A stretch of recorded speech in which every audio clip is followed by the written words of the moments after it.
Walton smart fridge presents TVS ইনসাইটে আপনাদের স্বাগত জানাচ্ছি। আমি শেখ আব্দুল্লাহ।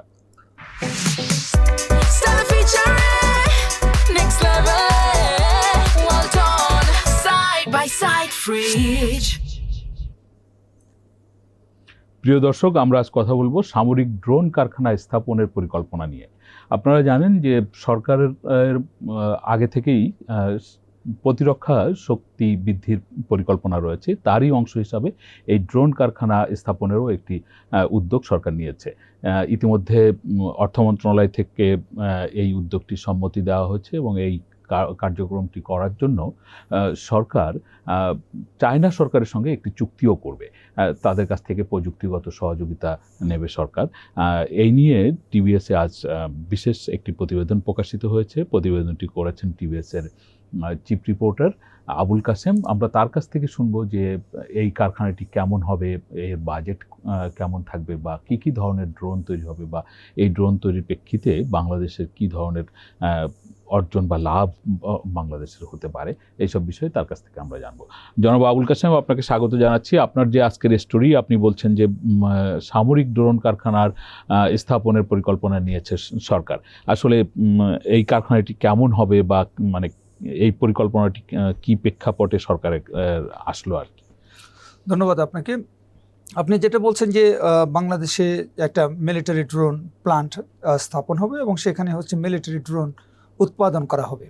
এবং আপনি জানেন যে আমাদের আসলে এই ধরনের কোনো টেকনোলজি নেই, আমাদের অভিজ্ঞতা নেই। ফলে চীনের যে রাষ্ট্রায়ত্ত সংস্থা China electronics technology group corporation, তো তারা হচ্ছে যে চীন সরকারের হয়ে তারা হচ্ছে ড্রোন, রাডার এবং হচ্ছে বিভিন্ন মিলিটারি ইকুইপমেন্ট, সফটওয়্যার এগুলি তারা তৈরি করে। তো চীন সরকারের পক্ষে সেই সংস্থার সঙ্গে আমাদের বিমান বাহিনীর হচ্ছে নেগোসিয়েশন প্রায় চূড়ান্ত হয়েছে। এবং তো আমরা যে চায়না থেকে ইকুইপমেন্ট এবং হচ্ছে প্রযুক্তি টেকনোলজিটা নিব, কারণ আমাদের তো টেকনোলজিও নেই, আমরা জানি না কিছু। তো এতে হচ্ছে আমাদের 608 কোটি টাকা ব্যয় হবে। তো চাইনিজ পার্ট থেকে 643 কোটি টাকা প্রস্তাব করা হয়েছিল। তো আমাদের দুই পক্ষ নেগোসিয়েশন করে এটা 608 কোটি টাকায় আসছে। তো এটা হচ্ছে আমরা এই কারেন্ট ফিসকাল থেকে, মানে এই অর্থ বছর এবং আগামী 3 অর্থ বছরে বাংলাদেশ এই টাকাটা পরিশোধ করবে। এটা তো এই ড্রোন, এই 608 কোটি টাকা কি ঋণ হিসেবে চায়না? না, এটা হচ্ছে সম্পূর্ণ বাংলাদেশ সরকারের নিজস্ব অর্থায়নে হবে। এবং আমাদের বিমান বাহিনীর যে হচ্ছে এই ইকুইপমেন্ট মেরামত এবং সরঞ্জামাদি ইত্যাদি একটা খাত আছে, সেই খাতে প্রতি বছরই বাজেট থেকে একটা বরাদ্দ থাকে। এবছরও ওখানে 300 কোটি টাকার উপর বরাদ্দ আছে। ওই খাতে যে বরাদ্দ থাকবে, বাজেটে রেগুলার বাজেটে যে বরাদ্দ থাকবে, সেই অর্থ থেকে এই টাকাটা ব্যয় করা হবে। না, আমি আপনার কাছ থেকে বুঝতে চাচ্ছি, আপনি যে বলছেন যে চায়নাকে দিতে হবে 608 কোটি টাকা, এটা কি বাবদ? এটি কি তাদের কাছ থেকে যে ইকুইপমেন্টের ইকুইপমেন্ট এবং টেকনোলজি কেনা হবে সেটি? ওকে, হ্যাঁ, এই বাবদ দেওয়া হবে। এখন আপনার যেটা হচ্ছে কোন প্রেক্ষাপটে সরকার এই সিদ্ধান্তটা নিচ্ছে, দেখেন যে আপনি যদি হচ্ছে এখন গ্লোবাল কনফ্লিক্টগুলোর দিকে তাকান, যে ইউক্রেন রাশিয়া যুদ্ধ যেটা অনেক দিন ধরে চলছে, সেখানে কিন্তু আপনার যুদ্ধটা আসলে এখন ড্রোনের যুদ্ধই চলছে। ড্রোনের যুদ্ধ, হ্যাঁ। এবং দুই পক্ষেরই হচ্ছে যে সৈন্য আছে, সৈন্য অনেক হতাহত হয়েছে, কিন্তু সম্মুখ সারিতে ফ্রন্ট লাইনে হচ্ছে যে ড্রোন দিয়েই রাশিয়া এগিয়ে যাচ্ছে। ইউক্রেনের সোলজাররা যেখানে আছে সেখানে আগে রাশিয়া তার ড্রোন দিয়ে অ্যাটাক করে, ফলে তাদের সৈন্যদের অনেক ক্ষয়ক্ষতি হয়, তারা পিছিয়ে যায়। এরপরে হচ্ছে রাশিয়ান সামরিক বাহিনী বা তাদের যে আদার আর্টিলারি আছে, কামান টামান, এগুলো নিয়ে তারা আগাচ্ছে, এরকম একটা এবং ইউক্রেনও যে হচ্ছে রাশিয়ার উপরে বিভিন্ন সময় যে অ্যাটাক করছে এবং রাশিয়ার মূল ভূখণ্ডেও যে অ্যাটাক করছে, বা রাশিয়ার যে হচ্ছে নৌঘাটিতে তাদের জাহাজের উপর অ্যাটাক করছে, এগুলো কিন্তু সব ড্রোন অ্যাটাক দিয়ে হচ্ছে। ফলে গ্লোবালি হচ্ছে যে ড্রোনের বিরাট একটা ডিমান্ড তৈরি হয়েছে। আপনি জানেন যে আমাদের তুরস্ক যে ড্রোন তৈরি করে, সেই ড্রোনের হচ্ছে গ্লোবালি অনেক ডিমান্ড আছে। ইউক্রেন নিচ্ছে এবং ইউরোপের অনেক দেশ সেটা ইম্পোর্ট করছে। এবং রাশিয়া হচ্ছে ইরানের কাছ থেকে ড্রোন নিচ্ছে, ড্রোনের প্রযুক্তি নিচ্ছে। তার হচ্ছে এই ইউক্রেন যুদ্ধের যে তার যে ড্রোনের চাহিদা আছে সেটা মেটানোর জন্য হচ্ছে তারা ইরানের কাছ থেকে নিচ্ছে। ফলে অনেক সুপার পাওয়ার হচ্ছে নিজে ড্রোন তৈরি করে কুলায় উঠতে পারছে না একটা যুদ্ধ চালানোর জন্য।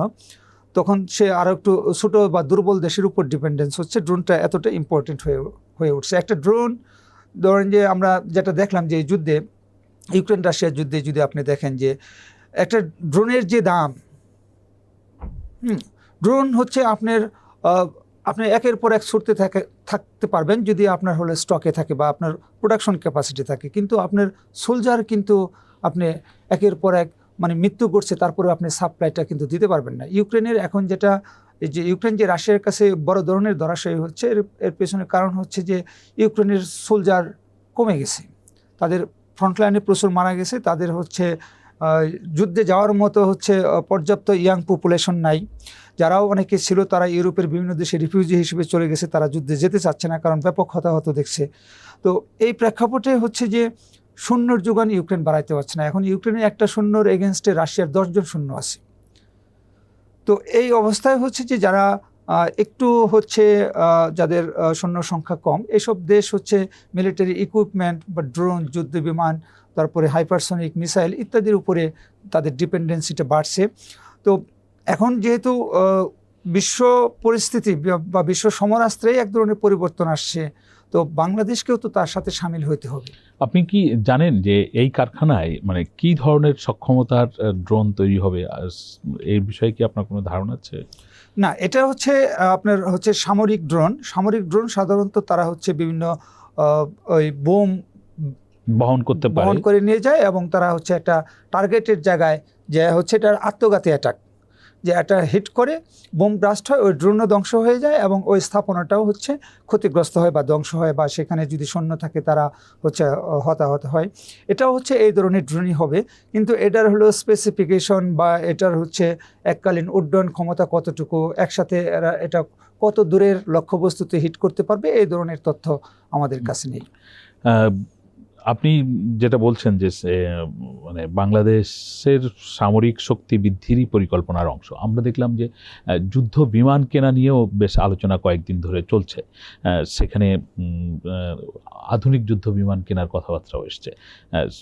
সেই ক্ষেত্রে কি আপনার কাছে কোনো অগ্রগতি আছে যে সর্বশেষ সরকার যে সব পরিকল্পনা করেছিল যুদ্ধ বিমান কেনার, সেইখানে কি কোনো চূড়ান্ত সিদ্ধান্ত কি আপনি জানেন কিনা? দেখেন যে যুদ্ধ বিমান কেনা নিয়ে আমরা যতটুকু জানি, আমাদের পত্রিকায় একটা লিড নিউজ হয়েছিল যে বাংলাদেশ হচ্ছে চায়না থেকে J-10 যুদ্ধ বিমান কিনছে 20টি, এবং সেটার দাম কেমন হবে এবং আগামী 4 অর্থবছর এটা পেমেন্ট করতে হবে, সেটা নিয়ে আমাদের পত্রিকায় একটা নিউজ গেছে। এরপরে আমরা দেখছি যে আপনার পাকিস্তান ISPR, এটা অনেক দিন ধরেই আলোচনা হচ্ছিল, আমরাও বিভিন্ন জায়গায় শুনতেছিলাম, কিন্তু সুনির্দিষ্ট কোনো ডকুমেন্ট বা হচ্ছে সরকারের রিলায়েবল হচ্ছে অথরিটি এটা হচ্ছে কনফার্ম করছিল না, ফলে আমরাও লিখতে পারি না যে পাকিস্তান থেকে JF-17 যুদ্ধ বিমান কেনার একটা উদ্যোগ আছে। এবং JF-17 যুদ্ধ বিমানটা কিন্তু পাকিস্তান এবং চায়না জয়েন্টলি তারা হচ্ছে এটা ম্যানুফ্যাকচারিং করে পাকিস্তানে। তো আমরা দেখলাম যে সম্প্রতি আমাদের মিলিটারি কর্তৃপক্ষের সাথে পাকিস্তানের সামরিক বাহিনীর শীর্ষ পর্যায়ের একটা মিটিং হয়েছে, এবং সেই মিটিংয়ের পরে পাকিস্তানের যে ISPR তারা হচ্ছে একটা স্টেটমেন্ট দিয়েছে যে এখানে হচ্ছে JF-17 পাকিস্তানের তৈরি যুদ্ধ বিমান বাংলাদেশ কেনার বিষয়ে আলোচনা হয়েছে। এটা নিয়ে ওই স্টেটমেন্টটা ধরে বাংলাদেশের মিডিয়া বা ইন্টারন্যাশনাল মিডিয়াতে নিউজ হয়েছে, আমরা এটুকুই জানি। কিন্তু রয়টার্সের নিউজে বলা হয়েছে যে এখনও পাকিস্তানের সাথে বাংলাদেশ ওরকম মানে চুক্তি স্বাক্ষর পর্যায়ে এখনও উপনীত হয়নি, পাকিস্তান বিক্রি করার চেষ্টা করছে। আপনি জানেন যে পাকিস্তান সৌদি আরব থেকে প্রচুর পরিমাণ ঋণ নিয়েছে, তারা এখন সেই ঋণের অর্থ পরিশোধ করতে পারছে না, বা এটার বিকল্প হিসেবে সৌদি আরব ঋণের টাকা না নিয়ে তারা এখন এই পাকিস্তানের এই যুদ্ধ বিমান নিচ্ছে। এটা একটা আমাদের সরকারের দিক থেকে একটা ঘোষণা আছে যে বাংলাদেশ হচ্ছে ইটালি থেকে ইউরোফাইটার আমদানি করার একটা উদ্যোগ নিয়েছে যুদ্ধ বিমান। তো এগুলি ইউরোফাইটার বা হচ্ছে J-10 বা হচ্ছে JF-17 এগুলো হচ্ছে ধরুন যে আমাদের প্রতিবেশী যেসব দেশ আছে ইন্ডিয়া এবং পাকিস্তান, তারা হচ্ছে F-16 যুদ্ধ বিমান তাদের আছে, F-16 বা হচ্ছে ওই রাশিয়ার তৈরি যেটা হচ্ছে Su-35 এটা হয়তো ইন্ডিয়ার আছে। তো এগুলির প্রায় সম লেভেলের যুদ্ধ বিমান, কিন্তু আমেরিকার যেটা হচ্ছে যুদ্ধে অধিক ব্যবহৃত হয় F-35 যুদ্ধ বিমান, বা রাশিয়ার তৈরি আরও অত্যাধুনিক বিমান আছে, চীনেরও আরও অত্যাধুনিক বিমান আছে, সেগুলির সাথে কিন্তু এগুলি ফাইটে পারবে না।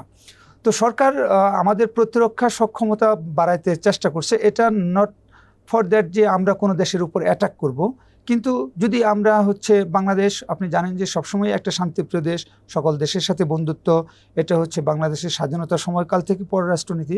কিন্তু এখনকার এই সরকারের পররাষ্ট্রনীতির একটা মেইন জায়গা হচ্ছে যে সবার আগে বাংলাদেশ, মানে সবার সাথে বন্ধুত্ব রাখতে হবে, দ্যাট নট নেসেসারি, কিন্তু বাংলাদেশের স্বার্থটাকে প্রোটেকশন করতে হবে। তো সেক্ষেত্রে আমাদের যে সার্বভৌমত্ব, আমাদের যে হচ্ছে আকাশ সীমা, স্থল সীমা এবং সমুদ্র সীমা, সেটার নিরাপত্তা নিশ্চিত করার জন্য আমাদের হচ্ছে এই প্রতিরক্ষা সক্ষমতা বৃদ্ধি করার সরকার একটা উদ্যোগ নিয়েছে। আমলের সরকারের সময় ছিল ফোর্সেস গোল এরকম একটা ছিল, এবং তার আন্ডারে অনেক কিছু উদ্যোগ নেওয়া হয়েছিল। এই সরকারের সময় এরকম একটা উদ্যোগ।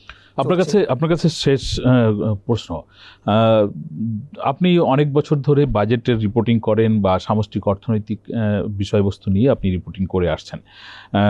আমরা বাজেট ডকুমেন্টে প্রতিরক্ষা খাতের বরাদ্দ দেখি, বেশ কিছু বিষয় উল্লেখ থাকে, আবার আমরা অনেক বিষয় সেখানে খুব সুস্পষ্টভাবে অনেক খাতের বরাদ্দ দেখতেও পাই না।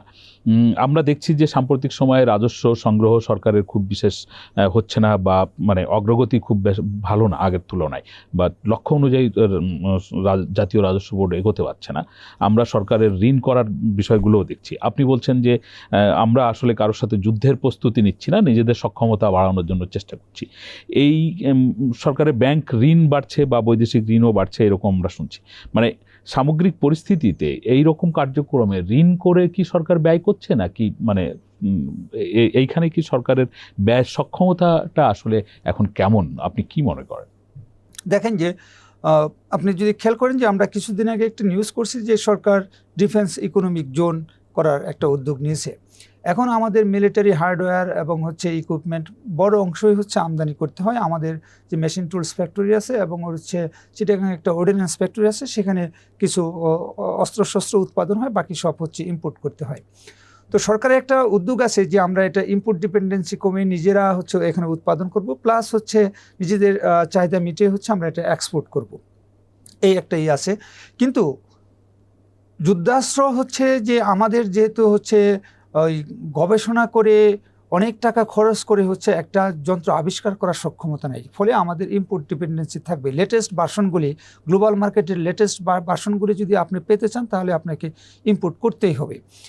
এবং জাতীয় নিরাপত্তা কিন্তু হচ্ছে আপনার অনেকটা খাদ্য নিরাপত্তার মতোই গুরুত্বপূর্ণ, যে আপনি হচ্ছে খাদ্যের অভাবে যেমন মানুষ মারা যায়, সেরকম আপনার হচ্ছে জাতীয় নিরাপত্তা না থাকলেও কিন্তু আপনার শত্রুর মুখে যদি পড়েন, বা কোনো শত্রু যদি আপনার মনে করে যে আপনার আসলে নিজেকে প্রোটেক্ট করার সক্ষমতা নাই, তাহলে হচ্ছে আপনাকে সে ধ্বংস করে দিতে পারে। সুতরাং এটাও খুবই গুরুত্বপূর্ণ।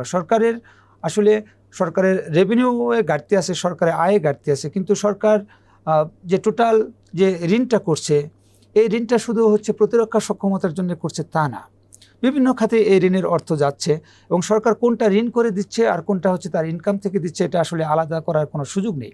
কিন্তু আমাদের যে আয়তন এবং আমাদের এই যে রিজনাল যে পলিটিক্স, এক দেশের সাথে আরেক দেশের সম্পর্ক, হ্যাঁ, তো এগুলিকে মাথায় রেখে হচ্ছে আমাদের একটা প্রতিরক্ষা নীতিমালা নিশ্চয়ই সরকারের আছে, এবং সেই অনুযায়ী সরকারগুলো ব্যবস্থা নেয়, এবং এটা জরুরি আমি মনে করি।